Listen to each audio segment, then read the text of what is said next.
Réalisation. Livre vidéo atiao.com. Bernard de Montréal, La genèse du réel. Chapitre 55. Le double luciférien, et le double universel. La psychologie supramentale révélera l'influence du double luciférien chez l'être involutif, et jettera de la lumière sur la nature du double universel de l'homme.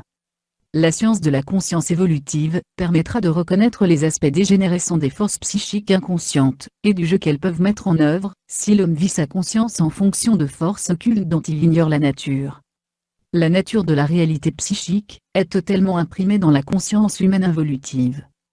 L'humain ne peut reconnaître par lui-même les failles de sa conscience occulte, tant qu'il n'a pas compris les mécanismes occultes de sa propre intelligence. Au cours de l'évolution, il verra la nature réelle de son psychisme involutif, et de son contenu, et mettra un terme à la perversion subtile de son intelligence, surtout dans les domaines occultes de la réalité. Le double luciférien ne représente aucun danger pour l'être humain en général, car la majorité des hommes obéissent à leur sens, et à leur raison, pour vivre en fonction d'un bien-être sanctionné selon l'expérience, et l'évolution de la société. Mais il existe des hommes, qui prisonniers de leur double luciférien, parviennent à poser des actes qui vont à l'encontre de la civilisation que l'humanité a si durement construite. Ces êtres, dont le double dirige les actes anti-hommes, ne sont souvent reconnus pour ce qu'ils sont vraiment, qu'à la suite de leur passage destructif. L'histoire humaine est remplie de faits et gestes commis par des êtres, dont le double état luciférien, mais dont l'expression sociale et humaine, faisait miroiter à leurs contemporains, une certaine sagesse. L'homme de la rue est parfaitement influençable.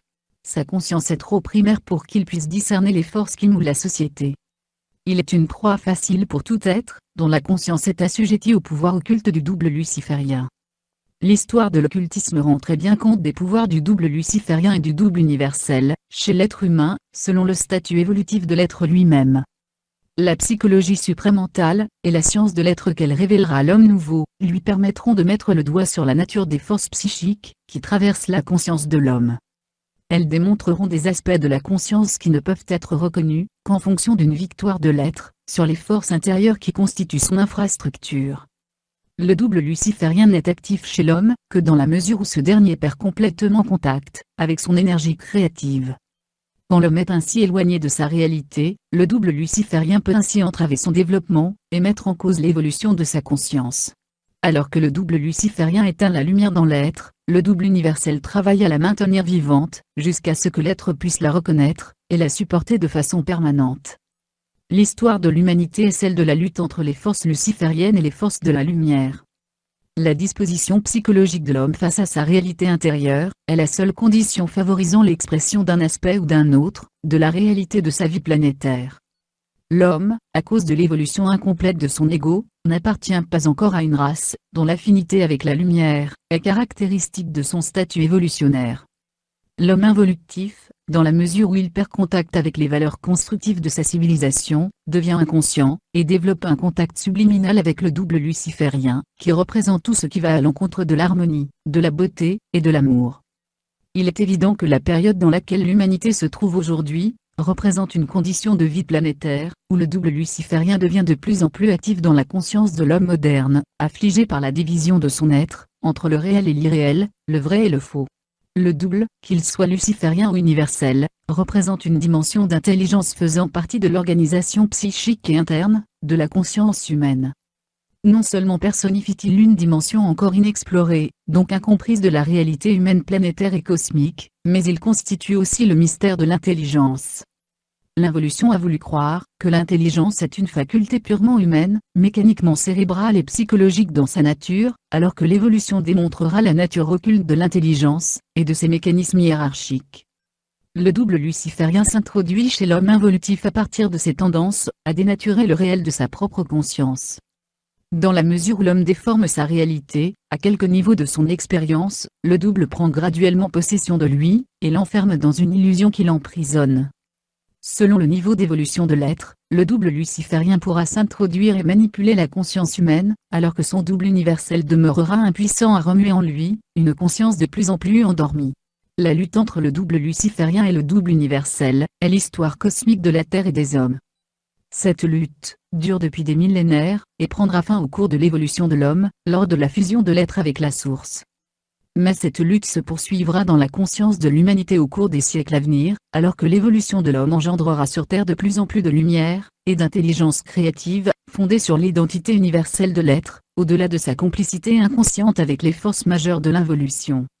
Le double luciférien gravite vers l'homme, lorsque ce dernier perd contact avec sa source pour des raisons d'ordre humain.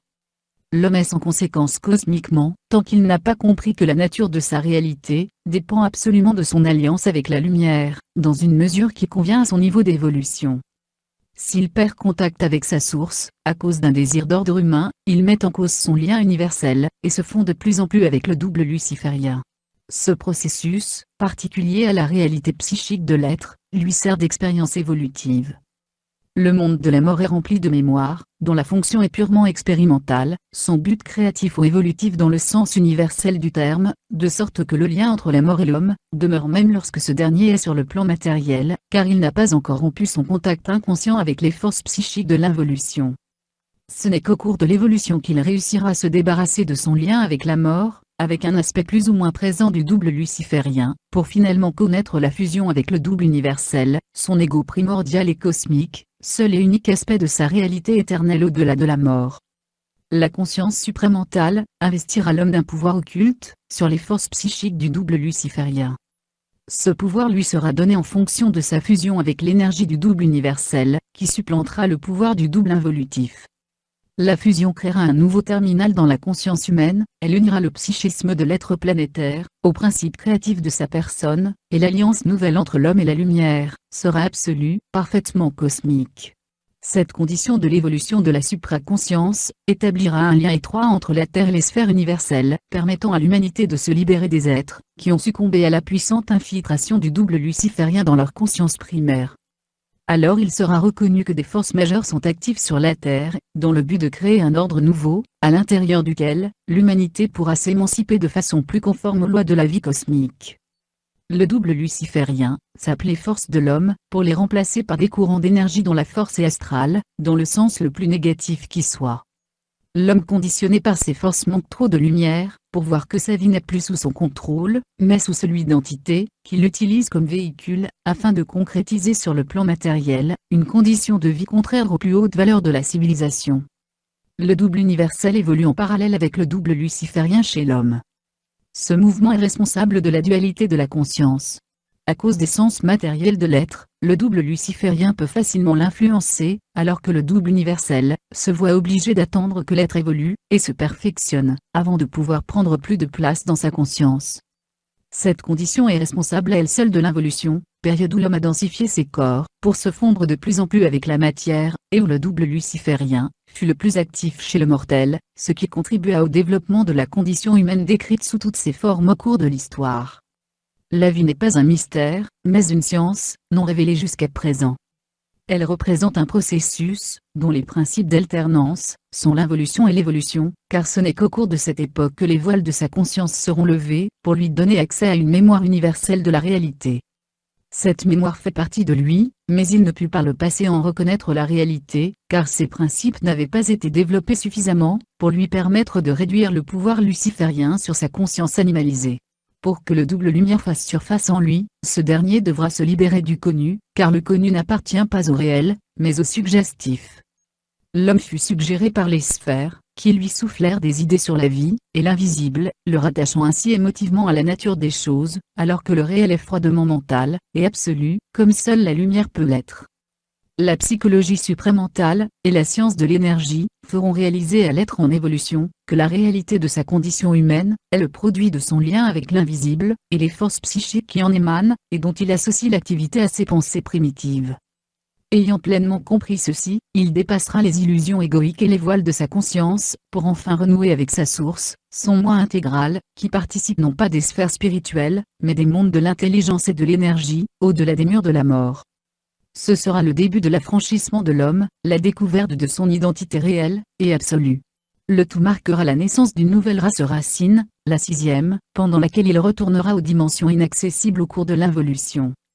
La compréhension de l'existence occulte du double luciférien chez l'homme sera la base de la nouvelle psychologie de l'être en évolution. Elle ouvrira la boîte de Pandore, qui renfermait les maux de l'humanité et de l'inconscience séculaire de l'homme. L'étude médiumnique de cette réalité facilitera la compréhension occulte de la vie mentale et psychique, et ceux qui réussiront à passer à travers une étude aussi profonde de l'être, transformeront radicalement leur conscience planétaire. Ce sera la fin d'une époque pour ces êtres, car ils ne pourront plus retourner vers l'arrière, quand la science du mental fera partie de la conscience humaine intégrale. Celle-ci cessera alors d'être pour lui une forme de philosophie, ou de psychologie idéologique. La conscience de l'être est régie par les lois occultes de l'esprit, et la connaissance de cet esprit doit faire partie de l'intelligence de l'homme, si ce dernier veut passer un jour de l'involution planétaire à une conscience cosmique réelle, parfaitement dépolarisée et libérée du connu. L'homme nouveau jouira d'une conscience véritable. La science de l'esprit, chez lui, sera équivalente à la science de la matière, chez l'homme d'aujourd'hui. La conscience de la nouvelle époque participera activement à la compréhension et à l'étude des phénomènes matériels et psychiques à la fois. Cette étude établira une relation étroite entre les deux plans, et une science universelle fera la synthèse de ces deux mondes, reliés l'un à l'autre par l'homme, véritable pont entre l'invisible et le matériel. La vie humaine consciente ne ressemblera plus à la vie planétaire d'antan. L'être nouveau sera réellement un surhomme, doué de facultés psychiques supramentales ou paranormales, qui feront partie intégrante de sa conscience. Il sera le premier être de la Terre à renouer intelligemment avec l'invisible, sans se faire dominer par lui, car l'équilibre des forces psychiques en lui sera parfait. La conscience humaine ne sera plus conditionnable ou influençable par les sphères, puisque l'énergie supramentale sera sur la Terre, fixée dans l'activité supérieure de la conscience. Le double lumière ne peut pénétrer la conscience de l'homme involutif de façon permanente, car l'ego n'est pas suffisamment conscient de la nature des pensées, ni de la manipulation de son mental inférieur. Au cours de l'évolution, l'homme, conscient de la nature et de l'origine de ses pensées, reconnaîtra instantanément l'intelligence ou son absence, en lui. Il lui sera alors facile de laisser pénétrer en son être la lumière du double universel, et ainsi convertir sa vie en une expérience créative et permanente. Tant que l'ego n'aura pas établi un lien ferme avec les plans universels, sa conscience sera sujette aux vicissitudes de l'involution, il ne pourra sentir la centricité de son intelligence. Le double luciférien trouve sa puissance chez l'homme, par le biais de ses pensées négatives, contraires à l'ordre moral et créatif de sa société. Il est facile à l'être de rationaliser l'ordre moral de sa société, pour en saisir le pouvoir, mais plus la puissance du double luciférien se fait sentir sur Terre, plus la civilisation est en danger. L'humanité se trouve aujourd'hui à ce stade, les affaires des hommes deviennent de plus en plus négatives à long terme, car l'être a perdu son lien avec le double universel. Sa conscience est perturbée, et son identité totalement inexistante. Les forces de l'involution sont devenues tellement puissantes, que la stabilité de la civilisation est en jeu, et l'homme devient de plus en plus impuissant à changer les règles du jeu. La fin du cycle perturbera l'humanité à un tel point, que les hommes se questionneront sur la nature d'une civilisation, qui ne répondra plus à leur bien-être. Ce sera la fin d'une époque, et le début d'un cycle nouveau. Dans la mesure où l'homme progressera dans la science éthérique du mental, il découvrira la différence entre la fonction de l'âme, et celle de l'esprit, dans le développement de l'être. Cela lui fera découvrir les mécanismes d'énergie, qui au cours de l'involution, furent sous la régie des forces cosmiques universelles à tendance involutive. Ces forces eurent une grande influence dans son développement, et celui des civilisations, à cause de l'appartenance psychique de l'être humain au monde de la mort, son point d'origine avant l'incarnation dans la matière. La conscience humaine terrestre est retenue par une force intérieure et psychique appelée le double luciférien, dont la fonction est de permettre à l'homme de se fixer dans la matière, sans souffrir de l'infinité de la lumière, d'où il vint originellement, avant de connaître le processus de la mort. Ce double fut très utile au cours de l'involution. Son activité au travers de l'homme inconscient lui permit de fixer son attention sur la matière, et de ne pas souffrir de la beauté des plans de lumière, auxquels il avait appartenu, avant la rupture du lien universel, lors de la formation de la race adamique. Il ne s'agit pas de confondre le double luciférien, avec le concept moral du bien et du mal, mais de bien saisir son aspect purement cosmique, dans la formation et le développement de la conscience humaine terrestre, au cours de l'involution. Pendant l'involution, le double luciférien permit à l'homme de densifier sa matière, mais aussi de développer le karma de l'âme, la mémoire, en fonction de la grande inconscience humaine. Au cours des âges, cette inconscience se fit de plus en plus permanente, et l'homme devint le porteur dans sa conscience, d'une mémoire de plus en plus alourdie par le passé de l'âme. Durant l'involution, le double devint de plus en plus puissant chez l'homme. Dans certains cas, comme celui d'Hitler au XXe siècle, la possession du double luciférien fut si grande, que l'activité des forces psychiques astrales fut déterminante dans l'expérience de l'humanité, à l'échelle mondiale, et à travers l'action d'un seul homme.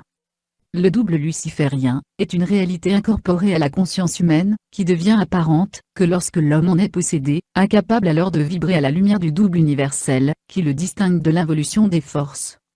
Au cours de l'involution, le double luciférien fut plus présent dans la conscience humaine que le double universel, car le plan mental inférieur et le plan astral étaient fortement colorés par lui. Alors qu'au cours de l'évolution, l'homme nouveau vivra sur le plan mental supérieur de sa conscience, et le double luciférien n'aura plus sur lui de pouvoir. L'homme se libérera des puissants liens qui l'attachent à la matière. Le contact entre le double universel et l'homme se fera sur le plan mental supérieur, alors que le contact entre l'homme involutif et le double luciférien se fit par le biais du corps mental inférieur. Tant que l'homme pouvait répondre suffisamment à sa propre lumière, le double luciférien ne pouvait le posséder. Mais dès qu'il perdait contact avec sa lumière, le double luciférien devenait son alter ego, la contrepartie cachée de sa conscience dénaturée.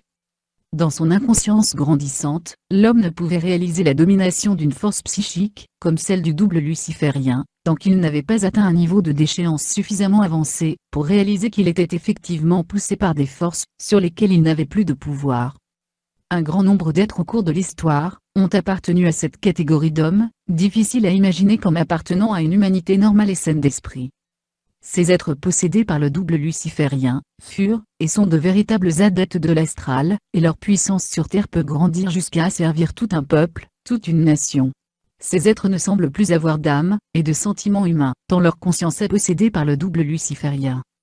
Il est heureux que la possession totale de l'homme par ce double, soit un phénomène particulier à certaines incarnations, sinon le sort de l'humanité, aurait été depuis longtemps compromis par les actes d'être, dépossédés du libre arbitre. Le double luciférien grandit en puissance à partir de l'accumulation de mémoires négatives, développées au cours des incarnations, mémoires qui ne furent jamais équilibrées au cours de l'expérience de l'âme. Ces anciennes mémoires ne furent jamais liquidées, car de fortes influences cosmiques venant de plans non terrestres, furent greffées à la conscience humaine, et l'humanité dut subir certaines expériences pénibles, dont elle se réveillera enfin pour comprendre les enjeux de son évolution. L'homme inconscient a besoin de crise pour évoluer, car il n'est pas suffisamment intelligent pour comprendre les lois de la vie à partir de son contact avec le double universel. Il est forcé de vivre des expériences, car par celles-ci il perfectionne l'ego, pour en arriver au cours de l'évolution, à la fusion avec le double, sa lumière. L'évolution future sera le produit de la fusion de l'homme et du double universel, mais le début de cette conversion de l'homme en un être réel, le forcera à prendre conscience des influences subtiles dans le mental, créées par le double luciférien. L'homme découvrira que les entités dans le monde de la mort, peuvent dans certains cas, développer une très grande influence sur lui, dans la mesure où l'âme est affaiblie par des mémoires, qui n'ont jamais été nettoyées au cours de l'incarnation. Tant que l'âme évolue, le double luciférien est limité à traquer la conscience sans la posséder, mais dès qu'un arrêt se produit dans l'expérience de l'âme, il devient de plus en plus puissant, et sa puissance psychique peut se manifester à travers les entités de l'astral qui le servent aveuglément. Le double luciférien est une conscience, ne faisant pas partie du monde de la lumière, et capable d'interférer avec elle. Il exerce sur l'homme un pouvoir d'influence subtil à travers les illusions égoïques, qu'il s'est créées au cours de l'involution de l'âme. Pour que l'homme sage, pour qu'il soit libre des forces psychiques qui le dominent, il lui faudra être sensible à son énergie mentale supérieure, sinon il sera voué à la perte de sa conscience universelle, au profit d'une conscience expérimentale, qui vit de la mémoire subjective de l'être, pour se frayer un chemin à travers l'existence planétaire. Tant que l'homme n'aura pas compris la relation étroite entre le double et lui-même, il demeurera sujet à des formes subtiles d'influence, qui lui serviront d'expérience, et le forceront à vivre sous le parapluie de forces psychiques qu'il ne pourra, ni comprendre, ni contrôler. Tant qu'il ne pourra pas maîtriser ces forces qui brouillent sa conscience subjective, il demeurera lié au monde de la mort, et le double luciférien continuera à bloquer l'entrée de la lumière dans sa conscience. Cet aspect négatif et cosmique de l'homme doit être renversé. À travers la conscientisation de son mental astralisé, l'homme découvrira jusqu'à quel point sa vie est assujettie à une forme de domination, qui en retour, le force à vivre par rapport à une mémoire, dont les origines se perdent dans le temps involutif de l'humanité. L'homme nouveau sera libre du passé de la Terre, il ne vivra qu'en fonction de l'avenir de la race, et de la vie éthérique. Avec l'évolution de la conscience supramentale, les structures psychiques de l'homme seront connues, et de plus en plus étudiées de façon objective. Ainsi la science du mental humain remplacera ce que nous connaissons aujourd'hui sous le nom de psychologie. La psychologie mécaniste disparaîtra, au profit d'une science profondément occulte du mental. Ceci permettra à l'homme de reconnaître que la nature humaine transcende les limites psychologiques de la pensée subjective, et s'étend dans des domaines de la vie psychique, aussi vastes que l'univers lui-même. La contrepartie psychique du monde matériel fait partie de la substance même de la conscience, à tous les niveaux. Tant que l'homme n'aura pas accès à cette science de la vie mentale et psychique, il demeurera un homme à conscience expérimentale, pauvre en esprit, mais riche en expérience. L'homme nouveau découvrira que l'expérience se fait toujours aux dépens de l'ego, alors que la créativité mentale supérieure de sa conscience universelle lui permet de vivre dans l'instantanéité de sa conscience sans fin. Le double luciférien intervient instantanément lors de la perception de cette infinité par la conscience humaine. Il y installe le doute, car il sait que dans la mesure où l'homme se sent limité, il est manipulable, alors que dans la conscience de son infinité, il se sent psychiquement sans limite aucune. La manipulation du double devient de moins en moins possible, quand l'homme passe de l'involution à l'évolution, de ce stade où il fut impossible de savoir, à ce stade où il lui est impossible de ne pas savoir. La présence du double luciférien dans la conscience reflète la présence d'entités actives sur le plan mental inférieur. Leur présence menace à long terme l'humanité, car l'homme ne peut indéfiniment se sécuriser dans des formes qui, au lieu d'être le produit intelligent de sa conscience créative, découlent de conditions temporaires d'équilibre, créées par les plans, pour le forcer à vivre d'autres expériences qui profitent au plan, mais desservent l'homme lui-même.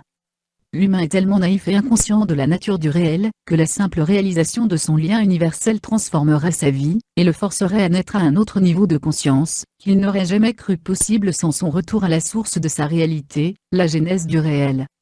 L'homme nouveau comprendra sa nature cosmique, et la fonction mécanique de sa mémoire. Il verra que celle-ci ne peut être utile à sa conscience, que dans la mesure où elle ne bloque pas la lumière du double universel, sa seule source d'intelligence créative et libre. Tant qu'il vivra de sa mémoire subjective, il ne pourra pénétrer les espaces psychiques, qui constituent le monde mental supérieur, libre de toute forme de domination sur sa conscience. Tant que l'homme sent une forme quelconque de domination sur sa conscience, il est incapable psychiquement d'interférer avec la présence du double luciférien, car sa mémoire représente la permanence de l'âme, à travers sa conscience égoïque. La mémoire est un mystère pour l'homme, parce qu'il ne comprend pas encore sa fonction ultimement involutive. Pour que l'être passe de l'espace-temps matériel à l'espace-temps éthérique, il lui faudra renverser le rôle de la mémoire dans sa vie planétaire, afin de laisser à sa lumière la capacité de l'instruire dans de nouvelles formes de mentation, détachées du passé expérimental de la race. L'homme ne pourra jamais étudier les lois de la vie au-delà de ses sens, s'il continue à vivre de la mémoire, comme si elle représentait l'autorité créative de sa conscience, alors qu'elle n'est que la qualité expérimentale de son mental existentiel. Le double luciférien utilise la mémoire de l'homme pour retarder le pouvoir de la pensée créative. Il sait que la pensée créative ne vient pas de l'homme et du passé de la race, mais de la pénétration du rayon, qui appartient à l'alliance de la lumière avec la matière. Dès que le rayon est fracturé, la lumière cesse d'éclairer. Dans le cas où l'homme nouveau vivra d'un rayon parfaitement ajusté à sa conscience, il entrera dans des dimensions de la vie, qui relèvent de l'imaginaire actuel, mais qui demain feront partie du devenir de l'homme. L'homme est un ego cosmique en devenir, et non simplement un être, qui pense en fonction de la nature de son ego planétaire. L'ego planétaire n'est qu'une étape dans l'évolution de la Terre et de la race, alors que la conscience cosmique est une révolution dans le temps de la Terre. La Terre doit appartenir à un autre temps, si l'homme doit un jour utiliser la lumière pour travailler à la construction de l'empire humain. Tant que cet empire n'existera pas sur Terre, l'être sera un être impuissant face au double luciférien. L'empire de l'humanité fait partie des temps futurs de la Terre, et de l'esprit cosmique de l'homme. Il n'est pas normal à long terme, que la race humaine ne se réalise pas, en tant qu'empire, car le rôle de l'empire d'une race, est de lui donner le pouvoir de pénétrer les trous noirs de la galaxie pour y neutraliser les marées d'énergie, créées par les soleils locaux. Tant que l'humanité ne sera pas devenue un empire, il sera impossible à l'homme d'utiliser son devenir, en fusion avec la lumière, et il demeurera une conscience expérimentale. Le rôle du double luciférien est de garder l'homme dans la matière et de densifier ses corps, alors que le rôle du double universel est de le sortir de la matière, afin que la lumière et la matière s'unissent pour affranchir l'homme du temps, donc des espaces matériels qui constituent les limites de l'univers local. Il deviendra de plus en plus important que l'homme comprenne l'infinité, et qu'il sache parfaitement sa signification, car ce terme fait surgir dans son mental des dimensions inaccessibles du réel. Pourtant l'infinité n'est que le résultat de la fusion de la matière avec la lumière, ce qui donne à la conscience l'accès au trou noir de la galaxie, espace servant à emmagasiner de l'énergie pour l'évolution future de l'univers. L'homme doit pouvoir psychiquement entrer dans les trous noirs, et récupérer ces formes nouvelles d'énergie, qui ont été créées, lors de l'extinction cyclique des soleils. Les soleils ne sont pas simplement des astres qui éclairent et disparaissent, ils sont aussi des sources de vie qui se transforment, mais qui ne peuvent être utiles, que dans la mesure où les êtres en fusion, demain, pourront les utiliser pour construire d'autres formes de vie, et de civilisation. L'homme doit cesser de penser en tant qu'homme matériel, et commencer à penser en tant qu'esprit dans un corps matériel. Ce processus différent sera le grand signe de la conversion de l'énergie solaire sur la Terre, et le début d'une ère nouvelle, où les hommes avancés pourront aider à l'évolution de la conscience des peuples, et des races involutives. Tout ceci est relié à la compréhension des mécanismes astraux qui influent sur la conscience. C'est dans cette optique que la guerre de l'esprit est déjà instituée sur le globe, afin d'éviter la totale immersion de la conscience humaine dans le processus involutif, relié au pouvoir du double luciférien sur la conscience humaine, ignorant des lois cosmiques de la vie mentale. L'évolution de la conscience supramentale sur le globe fera naître dans la conscience de l'homme évolué, prêt à l'assimilation de nouvelles données concernant sa nature, une grande perception du réel et de sa genèse. La genèse du réel fait partie du mouvement créatif de la vie mentale à travers l'homme, capable de supporter son rôle créatif, dans le sens universel et évolutif du terme, et non dans le sens luciférien ou involutif. La compréhension des mécanismes astraux de la conscience permettra à l'homme de se situer sur l'échelle cosmique, de prendre la place qui lui revient de droit dans l'évolution de la Terre, et de la vie en général. Ceci ne sera possible que dans la mesure où le mental humain aura cessé de vibrer à des longueurs d'onde soumises à la régie des forces involutives, dont le double luciférien représente l'aspect occulte. Il est évident à toute conscience mentale développée, que dans la relation entre la vie mentale de l'homme et la vie matérielle, un grand écart existe. Cet écart augmente encore, si nous considérons l'homme futur, dans son union entre la lumière et la matière. Le double luciférien devient alors le quanta psychique, qui doit être neutralisé dans l'action descendante de la lumière, afin que l'ego puisse renouer parfaitement ses liens avec les éthers de vie cosmique.